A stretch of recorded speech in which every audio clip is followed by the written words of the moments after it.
Hey everyone, and welcome to the Weekly Marketer Podcast. Every single week, we interview deep dive experts in one of the many fields of marketing to drop huge knowledge bombs from the best of the best and teach you how to take your marketing skills to the next level. This is episode 12, and I'm sitting with Annie Stooksberry. She's the creator of the local food influencer account FeastDenver and the founder of the company Feast Locally, which is a subscription-based dining membership that helps locals to explore new restaurants in their city, currently live in Denver. Annie, thank you so much for taking the time to be here today. Thanks for having me. So, how does one start a local food influencer account? That seems like, so many people talk about influencer marketing these days, things like that. A lot of people obviously aspire to be kind of in the position to be an influencer or what have you. But how does one actually functionally get started with that? What's your kind of story and lead up to that whole thing? Yeah, so my story is probably not that exciting because it all kind of happened by accident. But I maybe 3.5, 4 years ago was working in finance at a finance startup.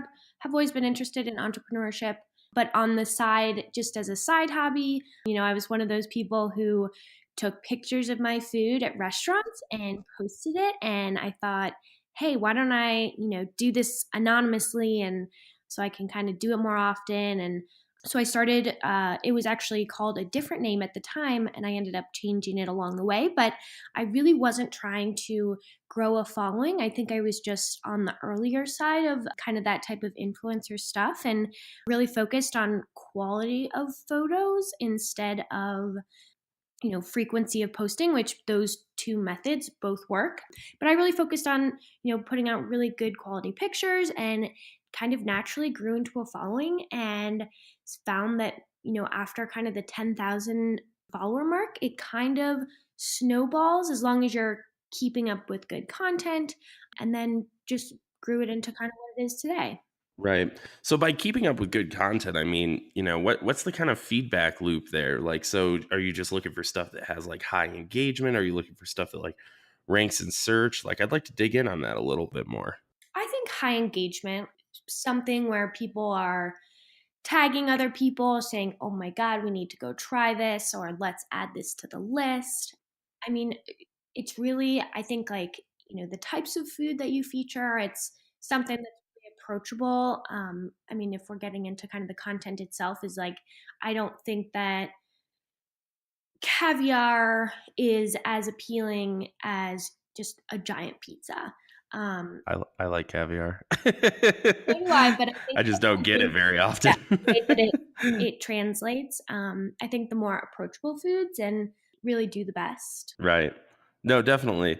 So that's interesting. So, you're at like a finance startup, right? And you're doing this on the side and you're focusing on just making really good content, posting consistently. And it's grown from how big is the account today? It's about it's just under 28,000. Oh my gosh, wow, that's incredible. So, and that's like pretty much all organic, right? You didn't pay to get into that or anything like that, No, obviously. And definitely not. interesting. Okay, so you're doing that, and then you decide to kind of take it to the next level and start Feast Locally, which is kind of your company that you've been working on now. And could you tell us a little bit more about that? Sure. Yeah. So I was, like I said, I've always been into startups and entrepreneurship and knew that I wanted to start something on my own at some point, and just kind of was at a place in my previous job or current job at the time and was ready to move on. And so I started thinking about, this Feast Denver account and how I had really created some valuable relationships with these restaurants around town. I obviously had, somewhat of a captive audience, and I thought that starting something around this would not be a low-hanging fruit because it's been difficult, but I thought if I could find a way to leverage the following that I had and those restaurant relationships, but then create a structure that was scalable and sustainable for me. Because a lot of influencers go the route of just posting, kind of doing one off posts for brands, and that's great, but that you're kind of really relying on the brand to come to you. I wanted to create something, and Denver has an exploding restaurant scene right now. It's growing so quickly, and a lot of major culinary players are coming into Denver. So When I looked at the promotional dining area, all of it was very coupon-y, Groupon-y, kind of appealing to the bargain hunter versus what Feast Locally is today, which is more of a curated, manageable way to explore the Denver restaurant scene. And I was very intentional about branding it as that so that higher end restaurants would, want to participate. So the structure became a physical titanium membership card that people join and they get, and it's good for 6 months. And every month, we give members 4 to 5 restaurants that they can go to during that month for 20% off their bill, alcohol included. They can bring their friends and they can go to those restaurants unlimited times during that month, and then it rotates the next month. So it's just a really kind of pared down way for people to get to know a couple new restaurants a month, have that incentive to go. And the restaurants love it because it's a really defined period of time versus, some other promotional type things are a little bit more open ended. And so there's really no call to action for people to go at a certain time. Hmm. Yeah, no, absolutely. So I wanted to dig into something that you said a few minutes ago, and then kind of tie it back into where you ended, which is, you were talking about how you wanted to build something that was a little bit more, a little bit better than kind of the one-off brand promotion sort of approach that a lot of influencers you see take, right, where they do like sponsored posts or what have you. And that was kind of part of the motivation for Feast Locally. Would that be kind of a fair way of framing that? Yeah. Yeah, Okay. exactly. So when you kind of think about that, can you talk about kind of what the reality is of that one-off sort of promotion and how like the other sort of ways that influencers make money, and then kind of talk about how you've been able to kind of harness the brand that you've built with Feast Denver and transition that into kind of Feast Locally. So two-part question there. So Yeah, so I think that, from just the basic kind of influencer brand relationship structure, I mean, from the beginning, even with a smaller amount of followers, I started getting approached by, everything from local restaurants to national liquor brands, it would be a pretty straightforward pay per post model and really just wanting to get the word out about their brand, but doing it in a way that, was organic feeling and I mean authentic. I would never post about any brand or restaurant that I didn't like myself, but just do it in a way. I mean, kind of marketing 101 is if other people are talking about your company and advocating for you, that goes a lot further than just you doing it yourself. So I think from that standpoint, I think influencers are a real part of major brands' marketing strategies, and they have people who are on board in their companies just managing those relationships. And those are great. And that was one of the reasons why I actually kept the Feast Denver account and I didn't wrap it all into Feast Locally. And I have a separate Feast Locally account is just because I do still like to, whether it's a local publication who will give, say, if I do a post for them, they will actually give my Feast Locally members, a free subscription to their publication. So kind of I can leverage that structure of still being an influencer and not being totally tied to my company yet, but that is you are very reliant, on a basic level. It wouldn't be sustainable for me in the food space because it just it doesn't happen that frequently, and you're reliant on that brand kind of approaching you. As an example of like a fashion influencer, I think that can be a lot more scalable and sustainable because you can start as a fashion influencer. For example, you can post about an outfit that you're wearing, but then you can also have, affiliate tracking links and things like that. So if somebody goes and orders that online, then you get a kickback. And so that's another revenue stream for those type of influencers, but there really isn't an equivalent to that in the food space. Yeah, I mean, outside of the Blue Aprons and stuff like that, what national food brands could you really do affiliate links with? That's an interesting point. And especially anything with like alcohol or whatever, that's not gonna fly at all. Right. And when people are going to their local liquor stores, they're not going to order a bottle of something online. They're going to go get it down the street. Right. Absolutely. So that's kind of an interesting point that you bring up. So influencer marketing has been kind of blowing up. I talked to somebody 2 weeks ago who was saying that, it's going to go from a $2 billion industry to a $10 billion industry. I myself have kind of worked in the managed services side of it and kind of see that, the industry is evolving and continuing to get more and more sophisticated. I think one interesting thing is that you sit on sort of both sides of the table, right? When you're using, your FeastDenver account to promote Feast Locally, the company, you're able to see it from both as a brand and as an influencer while being the same person. Is that kind of yielded any interesting lessons or insights or learnings that you can kind of see from being on both sides of the table? Yeah, I think so. I think that as important as I want to think my Feast Denver Instagram account is and think that people are paying attention all the time to what I'm posting, the reality is that at the end of the day, it is still, you know, a half a second or less than when people are scrolling on their phone. And so you really have to get creative with what you are putting out there in terms of posting about Feast Locally. So, you know, it's not all just, hey, buy the Feast Locally card, buy the Feast Locally card. It's a picture of, like I said, like a giant pizza, and it's actually directing people to my blog to find out what the best pizza restaurants in Denver are. And then one of those restaurants will be featured on the Feast Locally card, and I'll nod to that. So on the list, I'll say, White Pie is one of the best pizza places in Denver, which it is. And then I'll say, get 20% off next month with your Feast Locally card.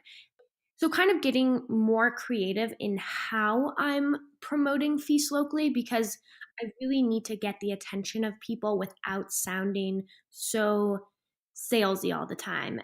I think that you and I talked about this at one point is also, if I get any type of press, really promoting that, because it it speaks volumes when other people are talking about you and you can talk about that versus just every post saying buy a Feast Locally card. Right. I think that's an interesting point that you're bringing up there, which is like I think people kind of view influencer accounts as having this sort of like almost magical quality where they can just tell people to buy stuff and they will. And it's not that simple. You have to be more sophisticated when you kind of promote your products with influencers and things like that. And then the influencers, they want stuff that's going to engage their audience as well. So it's really kind of stepping up the creative and being a little bit more subtle rather than just buy this. It needs to kind of evolve into a more advanced, cohesive, high level sort of strategy. Is that sort of a fair assessment? Yeah, definitely. And I think that's accurate throughout different influencer categories. So, I mean, fashion influencers are creating beautiful outfits with these brands that they're working with, and that is ultimately what is appealing, that people are being inspired. And I think that's true with kind of food influencers or any type of influencer. It's how the influencer is presenting that product versus, again, just kind of that straightforward, like, oh, I'm an influencer and you should buy this. Yeah, so raw following means very little. It's more about kind of what can they do to like inspire action and how creative is this person. So that's almost an interesting thing that you think about is and I think that what we'll see in the future is kind of people evaluating these sort of opportunities, more as like a holistic way where they're saying, okay, you know, uh, that's fine that this person has this huge follower count, right? And that's almost a prerequisite, but it's not enough. Just having hundreds of thousands or millions of followers or whatever doesn't necessarily mean that they're going to effectively sell our product to their audience. We also need people that are creative and are going to think about this in like a smart way of promoting it that, yeah, like you said, inspires and inspires people so much that they take action. I think that's a really fascinating insight. I mean, I've been on the ground level of that. Like you said, I wear the hat of the brand and the influencer, and it just it hasn't been enough to simply put the Feast Locally name out there through my Instagram channel. I really did think that I could kind of rely solely on that because in order for Feast Locally to work, I really just need a fraction of those followers to become members. And I mean, and we can talk about this more later, but I found that the demographic was slightly different between who my FeastDenver followers were and who is actually buying and using the card. And so, like I said, I had to get more creative with how I brought people to my website, and it just wasn't as, straightforward as I had thought. No, that's actually really interesting, and I'm glad that you brought it up because I think there's a few things that are happening kind of as influencer marketing continues to grow. I see like two things. Number one, people just kind of it's kind of lazy media buying, to be honest, where people are just like, oh, okay, I'm just gonna go. I have food, so I'm gonna buy a food influencer, and it's like they don't actually go into the accounts at all and vet them and kind of look and see like Feast Denver is like wildly different than like Epic Mealtime or something like that, right? Like there's just wildly different demographics, even though they're both quote unquote food, right? And I think that a lot of people kind of do lazy media buying, and then they're like, well, this didn't work, and then the other kind of side of that is that they're not creative at all. They're like, oh, I'll just pay for a post and then it'll be great. And that's what the kind of savvy marketers were doing a couple of years ago, but they've kind of moved on and they're doing more kind of they won't do just one post anymore. They'll do like takeovers, right? Or they'll, like, oh, for a whole week, we're going to be working with this influencer on this thing, right? Or they'll work with a number of influencers in a number of local markets at the same time. Or they'll even, I've seen folks take and do paid promotions through the influencer account. So they'll actually say, okay, well, we're going to pay to boost this post for like an additional $500 or something like that to make sure that like they get the kind of reach that they want. And so I think that there's also this kind of fallacy of I'm just going to post, I'm just going to pay this influencer and then the sales will come. And it's like, yeah, that was true maybe 2-3 years ago. Now it's kind of you got to step up and make influencers kind of less of a one and done and more of like this kind of overarching strategy to really get the most kind of value out of it. Yeah, no, absolutely. I'm like I said, I learned that not the hard way, but I learned that, and even I think just use influencers as part of a comprehensive strategy and work with, make sure if you're working with an influencer that they're going to post and then do some follow-up stories, and if they can write a blog post for you. I love the idea of companies putting money behind that post to then boost it because that will go further than just a one-off post because even I've had influencer friends in the space, someone who has 50,000 followers do a post for me, and yeah, that definitely generated some sales, but then it's done and it's gone and people have moved on. And so even the really higher up influencers, I mean, I do think that making that just one part of an overall influencer strategy is really important. Yeah, I like that. And so that was an interesting thing you brought up earlier too, which is, for Feast Locally, it's basically this problem you've run into where you as an influencer, it's not necessarily, I mean, there's overlap, but the main thrust of your influencer account isn't necessarily who ended up being your customer and stuff like that. And so could you dig a little bit more into that? Because that's fascinating. Yeah, I think that, at the end of the day, the Feast Locally card, in order to join, it's $80. So that's not nothing. And I think that throughout this past year, my influencer account has been great from a brand awareness perspective. And I've been able to announce that I've been included in larger publications and things like that. And so the brand awareness piece has been awesome, but you're still asking people to pay money to join something that they don't really know that much about yet. So that's been interesting, and I've found that the people who are willing to kind of pay that up front and the people who are really getting the most out of the card, because if it's a 20% discount, 20% off is going to look a lot different to someone who, goes out and eats by themselves once a week and doesn't order alcohol versus a group of 4 who's getting a bottle of wine.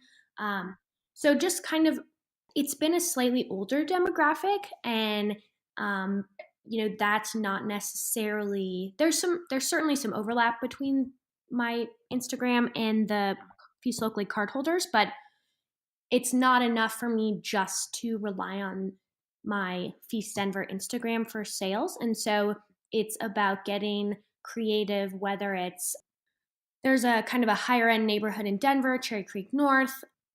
I will do some posting on their behalf from my FeastDenver Instagram about Cherry Creek North restaurants. And then in exchange, they will feature me in their Cherry Creek North newsletter to all of their email subscribers. And so those types of trades where I can leverage my Instagram account into getting somewhere where, there are more eyeballs that are closer to my demographic is really kind of how I'm leveraging the Instagram account. No, that's fascinating. That's really smart, actually. I think kind of going for this approach of kind of trading attention almost, with kind of the folks that you've seen have been like a really good fit and things like that. And I think that that's one fascinating thing that I think that we'll see more and more of is kind of this like intra influencer economy almost, right? Where it's like this like quid pro quo trade-offs between posting, right? So that people can help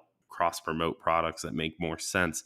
That's a really interesting approach. And so, I kind of love the idea of the Feast Locally, and I think that it's fascinating how you're leveraging the Feast Denver account in order to sort of get there. Would you say, kind of lessons learned from Feast Locally, if you're going to go out and you're like, okay, I've got a startup, I'm going to go out and I'm going to embark on an influencer strategy. What are kind of the things that you see that people mess up the most when approaching influencers and like working with them? And what are the things that you see that they're doing right the most? I think that we touched on a bit that kind of relying on just a one and done type pay per post and expecting that to have greater results than it probably will. As I mentioned, even those 50,000 follower accounts, they'll generate some engagement and you'll get new followers and things like that. But I think it's important, to have a complete strategy when you're working with influencers. So making sure maybe they're doing 2 or 3 posts for you, or they're complementing those posts with Instagram stories or taking over your account or things like that. So that's one, having a more complete strategy than just these one off pay per posts. And then I think the other thing is having a really specific call to action or a goal with that influencer. So defining kind of what a successful campaign with this person would be, whether that's, oh, we just want more followers on our own account. And so whether that's hosting a giveaway and having people enter via making sure they follow your account, or or if it's getting people to subscribe to your e-newsletter or just getting to your website. I think really defining why you're doing it and then what will make it successful, and relaying that to the influencer that is your goal.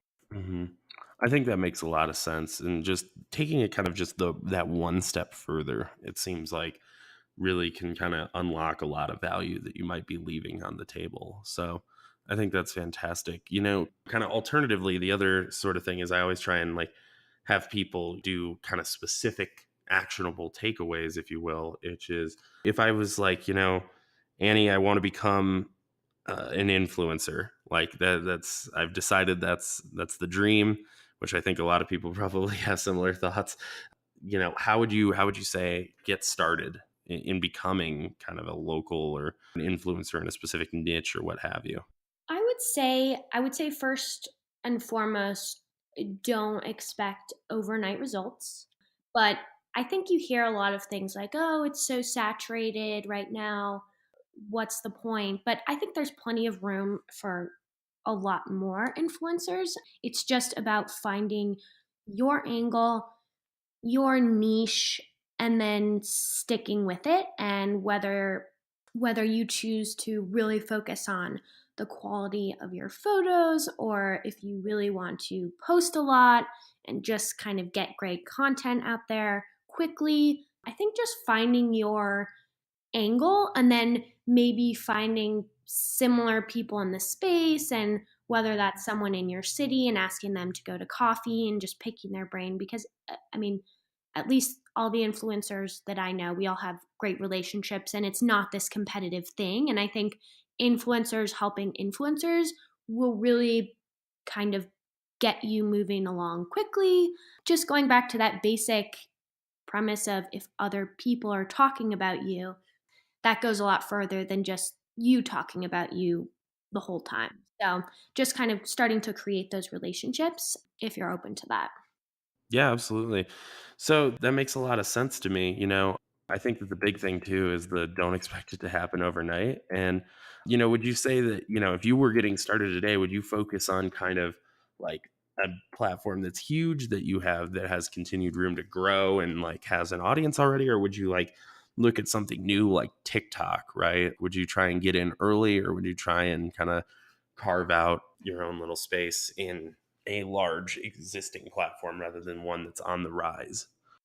I think that there's a lot to be said for leveraging those platforms, like a TikTok or otherwise. A lot of those weren't around when I was starting. And so I think that those are certainly great supplements in terms of directing people toward, you know, whatever your kind of main platform is, whether that's Instagram or Facebook or a combination. But I mean, those being present on all of those platforms that already exist, while I haven't done it myself, seems like a really great, efficient way to get eyeballs where you want them.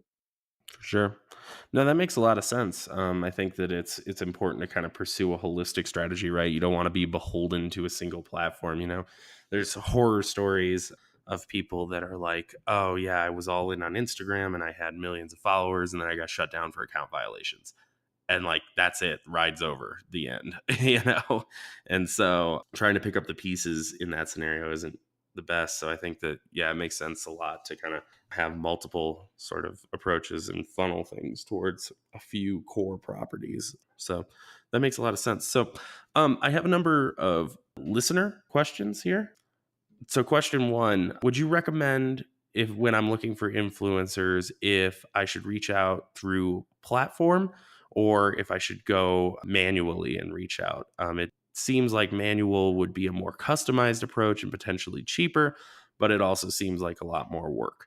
I think it depends on your strategy. If you're trying to work with a bunch of different influencers and you're not super picky, using companies who have connections or can leverage those accounts quickly goes a long way, and those certainly get my attention. But I also think that there's nothing wrong with just reaching out. I mean, all influencers will have, you can direct message them, and they all should have, an email address on their account that you can reach out to. And at the end of the day, I mean, influencers want to hear from you. They want your business. And so I would say either way is great. And I think that doing it manually, if you're not looking for 50 people, doing it manually will also get the influencers' attention as well, just because it's a little more personalized. Yeah, absolutely. I think that makes a lot of sense to me. So, next question. What is the typical ROI that you see on an influencer campaign? And obviously, that's a pretty broad question, but kind of, I guess probably that relates pretty well to the feast locally. And say like, kind of what are you seeing? Kind of like good returns from, being able to sit on both sides of the table and kind of just, you don't have to get into specific numbers, obviously, but just kind of general thoughts on, return on influencer marketing versus kind of other marketing avenues you've tried. Yeah, I think influencer marketing, I'm in a unique place where I can kind of leverage my existing relationships. So when I have another influencer posting about me or when I'm doing it, I'm not paying them or I'm kind of trading. So that for me is a really valuable channel versus just kind of pumping money into a Facebook ad or an Instagram. I mean, I do some sponsored Instagram stuff, but I don't know. I find that influencers being able to, because my company is pretty niche right now, it's just relegated to Denver. It's people who are interested in the exploding restaurant scene. I find that kind of using those influencers who are around that and related to that. It doesn't even have to be a food influencer. I can go through Denver mom bloggers or even, fashion and lifestyle bloggers because they can kind of skew it as like, this is great for date night. I find that for me, because I'm very niche, using those types of influencer partnerships go a lot further in my ROI than a Facebook ad because I think it's harder to explain what Feast Locally is in such a condensed Facebook ad space that I get a lot of clicks, but maybe people are, surprised as to what it actually is. So I think I have to continue tweaking my messaging if I'm going to continue that more online ad heavy focused approach. No, I think that makes a lot of sense, and I appreciate your honest and holistic answer there. So, kind of next question here: what do you see as the future of influencer marketing? How do you think that it'll evolve over the next few years? I think you touched on it when we discussed it being a more well rounded approach. I think getting creative and directing people very specifically into what the goal of that campaign is will be huge. And I mean, there are a lot of people in the space. And so I think that, as an influencer, it's not harder, but I think as a brand, if you're looking to work with influencers, I think there's a lot to choose from. And so there's a lot of negotiation power there. And just getting creative with the approach and not expecting a one for one, the most successful post ever type approach. It has to be very comprehensive. Interesting. So you hit on two things there that I actually really like, which is number one, one post isn't going to necessarily turn your company into like this superstar power thing, right? Like it's not, it takes more than that. But the other kind of interesting thing that you hit on that I really liked was you were saying that as kind of there's more people in the space and things like that, you're seeing almost like the power shift to more of the brand side a little bit. Is that kind of a fair comparison where because there's more influencers and because brands are taking kind of a more holistic approach, like that they almost have kind of more bargaining power and things. Is that kind of a fair interpretation? Yeah, I think so. I mean every successful influencer will have their own voice and angle and uniqueness, but there are going to be a lot of options. There are going to be a lot of routes that you can go. So for Feast Locally, yes, I can approach the Denver restaurant influencers, but I can also approach the mom bloggers who will appeal to a different demographic. And it's not to say that and those people most likely enjoy eating out to some extent. And so I think just being creative in the avenues that you go, if you're not finding success in the direct correlation of what your industry is, I think you can really get creative with using other types of influencers to connect with an audience who will also find your brand appealing. No, that makes a lot of sense. I like that the kind of approach where you think about the people that you're trying to reach and the various avenues that you can reach through, kind of using that as like a way of kind of reaching people potentially in a more cost efficient sort of way. And so, two more questions here. First, Have you ever worked with an influencer agency? Would you recommend going that route, or would you recommend reaching out manually and managing that process yourself? Are you talking about like as an influencer? Or are you talking about as a brand trying to try and I guess this person probably either way, I would guess, whether influencer agencies are worth it in general or not. I'm not sure what their intent is here.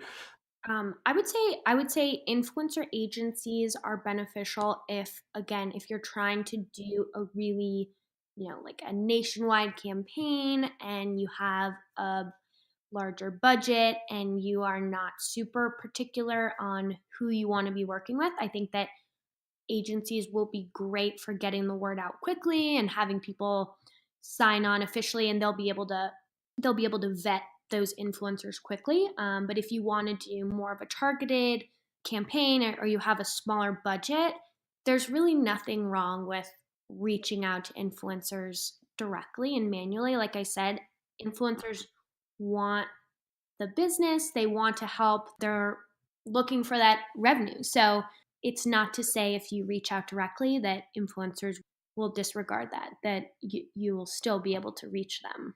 Hmm. Okay. I think that's a great answer. So basically, yes, it is worth it potentially if you're trying to do stuff on a more large scale.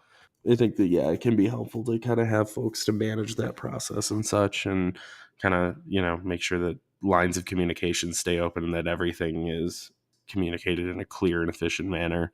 So, last sort of question here. Would you recommend working with a number of micro influencers or one large influencer if I'm going to do an influencer campaign? Honestly, I would recommend a large number of micro influencers. I think that working with one large influencer does have its benefits, but I think that having your post be seen across 10 different accounts versus one account will ultimately be more beneficial, just because people are just seeing this one person's post for a half a second. And just because someone has X amount of followers doesn't necessarily mean that that many eyeballs are seeing the post. So I think there is a lot of benefit to going with the more micro influencer approach. Absolutely. Great. Well, Annie, this has been absolutely incredible. I think that, anybody listening out there really needs to take to heart the wonderful perspective that you have, the way that you've been able to shed light on this process, as both an influencer and somebody that uses influencer marketing. I really, truly, you're in a position that is quite unique. And I think that if, you're considering pursuing this strategy for your company, or you're trying to become an influencer yourself, or you are an influencer and are trying to understand the business side of it, there's no better person to listen to. You're the authority in the space. And so thank you so much for being here. I always end every episode by letting my guests pitch whatever they want for a minute or two here at the end. And I've gotten everything from people pitching their companies to charities to what have you. So feel free to, pitch whatever it is that you like for a minute or two here. Oh, awesome. Well, I think that I mean, I just think that with the holidays coming up, if you guys know anyone in Denver who would enjoy getting to know the Denver restaurant scene, the Feast Locally card is an awesome way to do that. And I guess on the charity note, through the end of the year, we will be donating proceeds from each sale to Cooking Matters Colorado. So the best of both worlds. That's great. Well, Annie, thank you so much again for being here. Truly a pleasure. And for everybody out there listening, take these lessons to heart, use them in order to kind of enhance yourself as an influencer or grow your business, and really kind of use the insider knowledge that you're not going to get anywhere else to kind of understand the nuances of the space. So thank you all for listening, and happy marketing.